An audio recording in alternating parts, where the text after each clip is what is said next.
नमस्कार मित्रांनो big boss Marathi season 5 आज आहे तो भाऊचा धक्का आणि त्या भाऊच्या धक्क्यात आज भाऊ शाळा घेणार आहे ती म्हणजे अंकिता वालावलकर कोकण हार्टेड गर्ल हिची। आता ती शाळा का घेतली आहे, कशामुळे घेतलेली, ती शाळा घेतली ती बरोबर घेतली का चुकीची घेतली त्याच्याविषयी आपण चर्चा करणार आहे। तुमचं पण मत तुम्ही नक्की खाली कमेंट सेक्शनमध्ये नोंदवा। सुरुवात करूया तेच त्या अंकितापासून।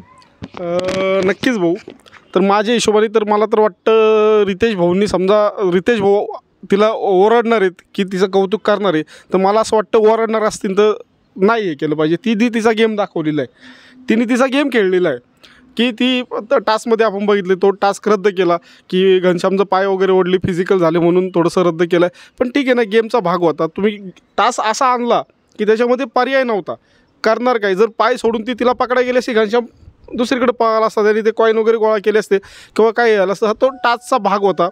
आता आणि राहिला विषय अभिजित सावंतांबद्दल देखील की बाबा ती समजा रितेश भाऊ बोलू शकतात की अंकिता चाललं आहे काय, तुम्ही मागणं रितेश सावंतांना खूपच टार्गेट करताय, त्यांच्याबद्दल हे करताय, तुम्ही पण त्या ग्रुपमध्ये जाऊन बोलताय वगैरे।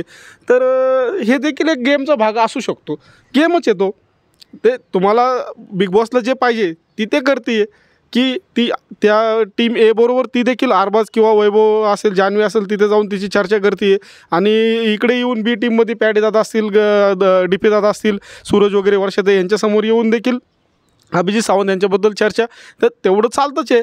पण ह्याच्या बाबतीत जर रितेश भाऊ जर तिची शाळा घेणार असेल तर मला तरी ते चुकीचं वाटतं। तुम्हाला काय वाटतं भाऊ? मला तर वाटतं शाळा घेतली पाहिजे।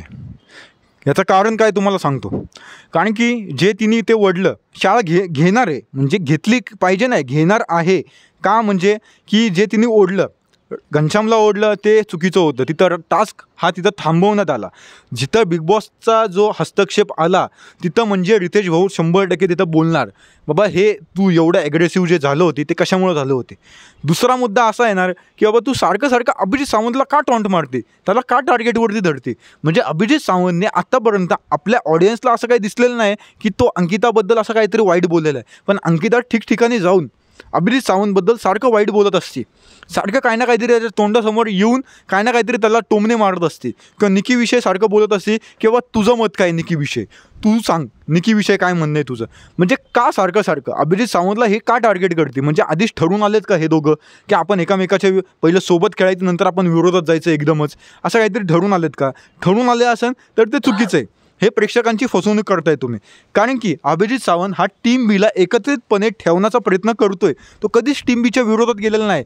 टीम बीचे सदस्य त्याला सगळे म्हणलेत की नाही का तू विरोधात खेळतोय, तू निकीसोबत बसतोय, पण तो म्हणला मला कितीही तुम्ही हाकलायचा प्रयत्न केला तरी पण मी पुन्हा एकदा तुमच्याकडेच येऊन खेळणार आहे। आणि तो दरवेळेला निकीच्या विरोधात तो स्टँड घेतो, टास्क आला की तो स्टँड घेतो।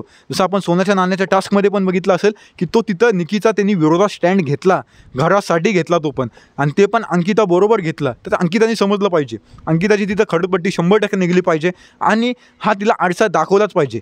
परत एकदा आरबाजच्या मुद्द्यावरती, आरबाजवरती का सारखे हे त्याला का समजवण्यासाठी जातं, ते त्याला जाऊ दे ना निकीसोबत।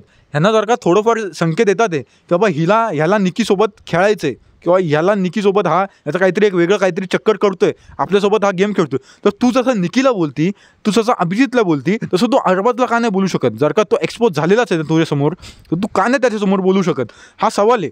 ती सारखा निकीला जर का बोलू शकते तर अरबाजला का नाही बोलू शकत? आमचा सवाल आहे, हा सवाल रितेश देशमुखनी उपस्थित केलेला आहे। तुम्हाला काय वाटतं मित्रांनो? तुम्ही नक्की खाली कमेंट करून सांगा, तुमचं मत सगळ्यात महत्त्वाचं आहे, कारण की तुम्ही प्रेक्षक मायबाप आहे, तुम्ही बघतात शो, तुमच्या मतावरती शो चालतो। जय हिंद, जय महाराष्ट्र।